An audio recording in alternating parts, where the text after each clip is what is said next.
Hi friends, welcome to Shami's kitchen. എല്ലാവർക്കും സുഖമാണല്ലോ. ഇന്നത്തെ നമ്മുടെ സ്പെഷ്യൽ എന്താണെന്ന് വെച്ചാൽ വളരെ രുചികരമായിട്ടും വളരെ കുറഞ്ഞ ചേരുവയിൽ എളുപ്പത്തിൽ തയ്യാറാക്കി എടുക്കാനും പറ്റുന്ന നല്ലൊരു പഴം മുടച്ചതിൻ്റെ റെസിപ്പിയാണ് കേട്ടോ.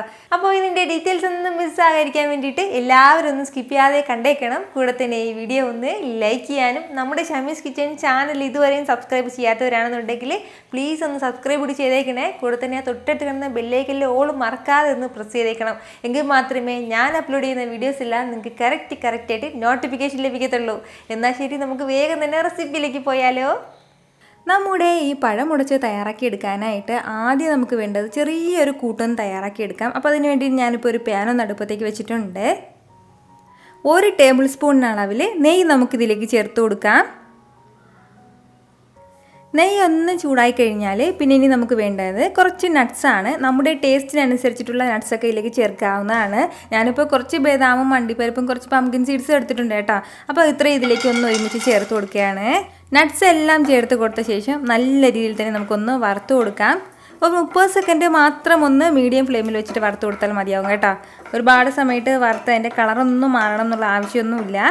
അപ്പോൾ അതായത് ഇതുപോലെ ലൈറ്റായിട്ടൊന്ന് വറുത്ത് കൊടുത്തിട്ടുണ്ട്. ഇത്രയും ഒന്ന് വറുത്ത് കഴിഞ്ഞാൽ പിന്നെ ഇനി നമുക്ക് ഇതിലേക്ക് വേണ്ടതാണ് ഇതുപോലെ ഒരു 1/4 കപ്പ് അളവിൽ ചിരകിയ തേങ്ങയും കൂടി, നല്ല ഫ്രഷ് ആയിട്ടുള്ള തേങ്ങ വേണം ചേർക്കാനായിട്ട് കേട്ടോ. നമ്മളിപ്പോൾ ഫ്രിഡ്ജിൽ വെച്ചിരിക്കുന്ന തേങ്ങയൊന്നും ഇതിലേക്ക് ചേർക്കാൻ വേണ്ടി നിൽക്കരുത്. അതായത് ഉടനെ തന്നെ ഫ്രഷ് ആയിട്ട് നമ്മൾ പൊട്ടിച്ച് ചിരകി എടുക്കില്ലേ, ആ ഒരു തേങ്ങയാണ് കേട്ടോ ഇതിലേക്ക് ആവശ്യമായിട്ടുള്ളത്. അപ്പോഴാണ് ആ തേങ്ങാപ്പാലിൻ്റെ ആ ഒരു ടേസ്റ്റൊക്കെ ഇതിൽ നന്നായിട്ടൊന്ന് കിട്ടുന്നത്.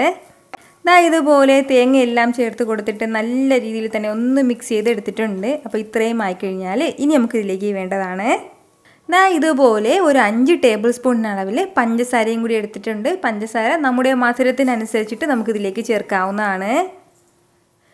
ഇത്രയും ആയിക്കഴിഞ്ഞാൽ പിന്നെ ഇനി നമുക്കിതിലേക്ക് വേണ്ടത് ഒരു 1/2 ടീസ്പൂൺ അളവിൽ ഏലക്ക പൊടിച്ചതും കൂടിയാണ്. അപ്പോൾ ഇത് ഇത്രയും ചേർത്ത് കൊടുത്തിട്ട് നല്ല രീതിയിൽ തന്നെ ഇതെല്ലാം കൂടി ഒന്ന് മിക്സ് ചെയ്ത് യോജിപ്പിച്ച് കൊടുക്കുകയാണ്. ഇതുപോലെ നന്നായിട്ട് എല്ലാം കൂടി ഒന്ന് യോജിപ്പിച്ച് കൊടുക്കാം. ഇനി നമുക്ക് ഫ്ലെയിം ഒന്നും വെച്ചിട്ട് നമുക്ക് ഒരുപാട് സമയത്ത് വഴറ്റേണ്ട കാര്യമൊന്നുമില്ല. വളരെ പെട്ടെന്ന് തയ്യാറാക്കി എടുക്കാൻ പറ്റുന്നതാണ് കേട്ടോ നമ്മുടെ ഈ പഴം മുടച്ചതെന്ന് പറയുന്നത്. ഫ്ലെയിം ഒന്ന് ഓഫ് ചെയ്യാണ്.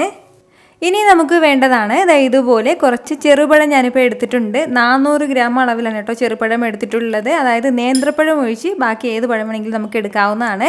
ചെറുപഴമാണ് ഏറ്റവും ബെസ്റ്റ് ആയിട്ടുള്ളത്. എന്നിട്ട് ഇതുപോലെ ചെറുതായിട്ടൊന്ന് അരിഞ്ഞെടുത്തിട്ടുണ്ട് 400 ഗ്രാം അളവിൽ കേട്ടോ. അപ്പോൾ ഇതിലേക്ക് ഇനി നമുക്ക് ആദ്യം ചേർത്ത് കൊടുക്കേണ്ടത് നമ്മളിതാ മിക്സ് ചെയ്ത് റെഡിയാക്കി വെച്ചിരിക്കുന്ന ആ ഒരു തേങ്ങാക്കൂട്ട് ചേർക്കാം. കൂടെ തന്നെ പിന്നെ ഇനി നമുക്കിതിലേക്ക് വേണ്ടത് ഇതുപോലെ ഒരു 1/4 കപ്പ് അളവിൽ തേങ്ങാപ്പാലും കൂടിയാണ്. തേങ്ങാപ്പാലിന് പകരം നമുക്ക് ഫ്രഷ് മിൽക്ക് എടുക്കാവുന്നതാണ്. അതായത് പശുവിൻ പാൽ എടുക്കാവുന്നതാണ് കേട്ടോ. പക്ഷേ തേങ്ങാപ്പാലാണ് കൂടുതൽ രുചികരം. നമുക്ക് ഇഷ്ടമുള്ള അളവിൽ നമുക്കിതിലേക്ക് തേങ്ങാപ്പാൽ ചേർക്കാവുന്നതാണ് കേട്ടോ. അതായത് കുറച്ചുകൂടി ലൂസായിട്ട് വേണമെന്നുണ്ടെങ്കിൽ, ഞാനിപ്പോൾ നല്ല തിക്കായിട്ടാണ് ഇത് തയ്യാറാക്കി എടുക്കുന്നത്, കുറച്ചുകൂടി ലൂസായിട്ട് വേണമെന്നുണ്ടെങ്കിൽ അധികം തേങ്ങാപ്പാൽ ചേർത്ത് കൊടുത്താൽ മതിയാവും. അതുപോലെ തന്നെ ഒരു പിഞ്ചളവിൽ ഉപ്പും കൂടി നമുക്ക് ആവശ്യമായിട്ടുണ്ട്.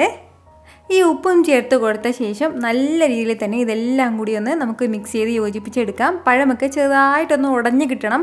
ആ ഒരു രീതിക്ക് വേണം നന്നായിട്ടൊന്ന് മിക്സ് ചെയ്തെടുക്കാനായിട്ട്. ഇതുപോലെ സൂപ്പറായിട്ട് ഞാൻ ഇതെല്ലാം കൂടി ഒന്ന് മിക്സ് ചെയ്ത് യോജിപ്പിച്ചെടുത്തിട്ടുണ്ട്. അപ്പോൾ നമുക്കിത് ഇങ്ങനെ തന്നെ കഴിക്കാവുന്നതാണ്. ഇതുപോലെ തയ്യാറാക്കി എടുത്ത ശേഷം നമുക്കിത് ഫ്രിഡ്ജിൽ വെച്ചിട്ട് നന്നായിട്ട് തണുപ്പിച്ചിട്ടും കഴിക്കാവുന്നതാണ് കേട്ടോ. അപ്പോൾ അങ്ങനെ തണുപ്പിച്ചിട്ട് കഴിക്കുന്നത് അത് മാത്രം ഇഷ്ടപ്പെടുന്ന കുറേ പേരുണ്ടാകും. അപ്പോൾ അതിൻ്റെ പേരിലാണ് ഞാനത് എടുത്ത് പറഞ്ഞത്. അതെല്ലാം എന്നുണ്ടെങ്കിൽ നമുക്ക് നല്ല ചൂട് പാലപ്പോ അല്ലെങ്കിൽ കരിക്കപ്പത്തിൻ്റെ കൂടെ കഴിക്കാം, നല്ല ചൂടായിട്ടുള്ള ഇടിയപ്പത്തിൻ്റെ കൂടെ കഴിക്കാം. അതൊക്കെ നല്ല ബെസ്റ്റ് കോമ്പിനേഷനാണ് കേട്ടോ. ഇനിയിപ്പോൾ നമുക്ക് ദോശയുടെ കൂടെ വേണമെന്നുണ്ടെങ്കിൽ അങ്ങനെ കഴിക്കാൻ പ്രശ്നമൊന്നുമില്ല. പക്ഷേ ഈ രണ്ടുമാണ് ഏറ്റവും ബെസ്റ്റ് ആയിട്ടുള്ള കോമ്പിനേഷൻ എന്ന് പറയുന്നത്, പാലപ്പവും ഇടിയപ്പവും ഒക്കെ. ഇതുവരെ നിങ്ങൾ ഇതുപോലെ ഒരു പഴമുടച്ച് തയ്യാറാക്കിയിട്ടില്ല എന്നുണ്ടെങ്കിൽ ഉറപ്പായിട്ടും തയ്യാറാക്കി നിങ്ങളുടെ കുട്ടികൾക്കും വലിയവർക്കൊക്കെ ഒന്ന് തയ്യാറാക്കി കൊടുത്തു നോക്കൂ. അവരുടെയൊക്കെ ഫേവറേറ്റ് ആയിട്ടുള്ള റെസിപ്പിയിൽ ഒന്നായിട്ട് മാറും കേട്ടോ.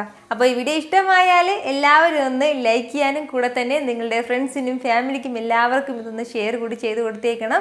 ഇതുപോലുള്ള റെസിപ്പിക്ക് വേണ്ടിയിട്ട് ഷമീസ് കിച്ചൻ ചാനൽ ഫോളോ ചെയ്യാനും സബ്സ്ക്രൈബ് ചെയ്യാനും ആരും മറക്കരുത്. വീണ്ടും നല്ലൊരു ഉഷാറ് വീഡിയോ ആയിട്ട് നാളെ 2 മണിക്ക് കാണാം കേട്ടോ. അപ്പോൾ അതുവരെയ്ക്ക് എല്ലാവരും ഹാപ്പി ആയിട്ടിരിക്കുക, സന്തോഷമായിട്ടിരിക്കുക, എല്ലാവരും സേഫ് ആയിട്ടിരിക്കണം. Take care friends. ടാറ്റാ.